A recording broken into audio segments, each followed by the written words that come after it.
Plusieurs personnages ont joué des rôles marquants dans l'histoire de la Nouvelle-France. Celui que nous avons décidé de choisir parmi tant est Jean de Brébeuf. Ce monarque est né le 25 mars 1593 à Condé-sur-Vire, en France. Il serait par la suite mort, assassiné le 16 mars 1649 à 55 ans près de la baie Georgienne au Canada.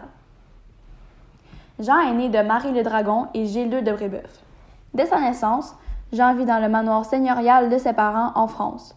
On peut affirmer par ces faits que Jean est donc né dans une famille plutôt fortunée et qu'il n'avait pas de misère à accéder aux soins et à l'éducation. Il aurait d'ailleurs étudié dans le village La Boissaille. Il est entré chez les Jésuites en 1617 à l'âge de 24 ans, mais a dû quitter à l'âge de 28 ans à cause de problèmes de santé.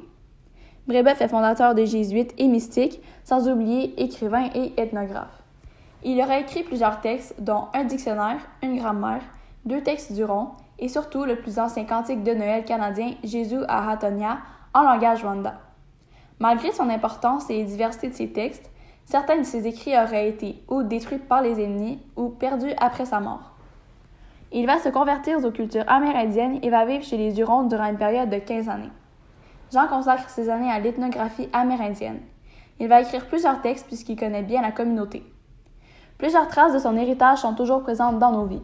Un collège privé, ouvert le 12 septembre 1928, situé à Montréal, porte son nom. Toujours à Montréal, une école secondaire a aussi le nom de Brébeuf. Les Laurentides ont aussi une municipalité nommée Brébeuf en son honneur. Et pour finir, il y a une rue dans le quartier Martyr de Drummondville qui porte son nom.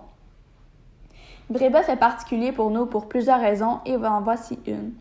La mort de Jean est ridiculement violente et surprenante, considérant sa personnalité plutôt pacifique. En effet, il aurait été capturé au cours d'une attaque et, au lieu de s'enfuir, il décide de rester avec ses fidèles Hurons, même sachant qu'il allait mourir.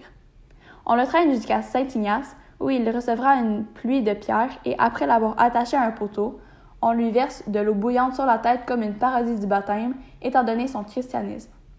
Après plusieurs autres atrocités de la sorte qui va l'humilier, il meurt finalement brûlé vif et lacéré à coups de couteau.